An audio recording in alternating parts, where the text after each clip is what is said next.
Depuis sa nomination, le ministre de l'Énergie ne ménage aucun effort pour résorber la situation chaotique que connaît la SEEG sur toute l'étendue du territoire.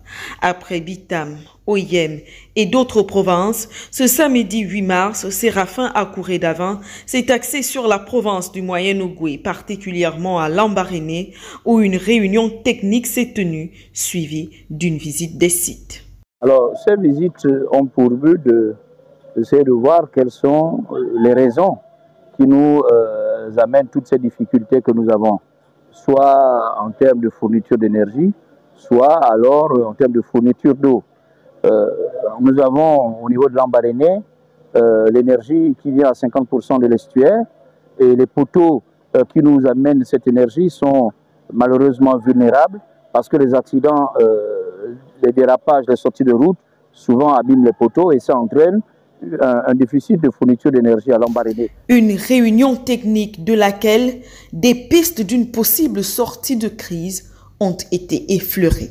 Ça nous réconforte. Comme on l'a dit tantôt, là, les agents SEG se sentent un peu larisés des populations et ça tombe à point nommé que le ministre vienne remonter le moral des troupes. Ça nous fait chaud au corps et ça nous fait du bien. Actuellement, Lambaréné est dans une situation technique telle que, bon, on connaît beaucoup de coupures, mais avec les solutions que nous avons mises en place, je pense qu'on sera dans une situation de sérénité. Puis, visite des sites. D'abord, la centrale thermique située dans la rive gauche, où s'opposent d'énormes difficultés en termes d'équipement. Dotée de 5 groupes électrogènes, seuls 2 sont fonctionnels. Un matériel vétuste, véritable ancrage à la redistribution de l'eau et de l'électricité. On a présenté au ministre un certain nombre de solutions.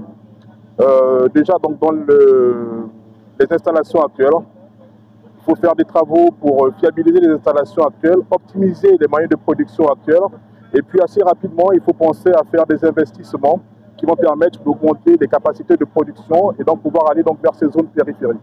Une situation qui arrache du sommeil le ministre de l'Énergie, qui veut dans les plus brefs délais apporter des solutions à court, moyen et long terme. Les sites de traitement en eau, quant à eux, sont sujets à des inondations.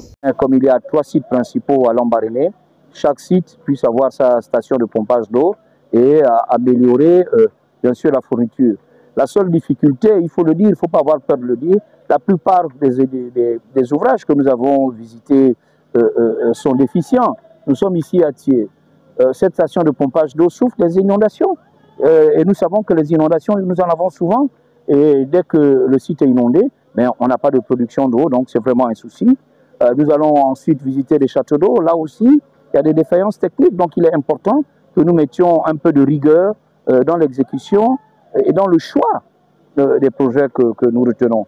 Mais ce qui est important, c'est qu'il y ait une prise de conscience et à l'avenir, nous devons désormais faire un peu plus attention. Accompagné des autorités de la localité, dont les délégués spéciaux et les agents de la SEEG, le ministre de l'Énergie et son équipe ont été également sur les sites en voie de construction, dont la nouvelle centrale thermique, forage, puis le château d'eau qui sera fonctionnel dans les tout prochains jours.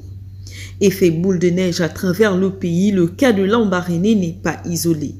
La société qui, pour relever sa situation, devra faire des investissements à hauteur de plusieurs milliers de milliards de francs CFA, pourrait être confrontée à une autre problématique, celle de l'administration provisoire qui ne constitue pas une garantie pour d'éventuels ou potentiels investisseurs.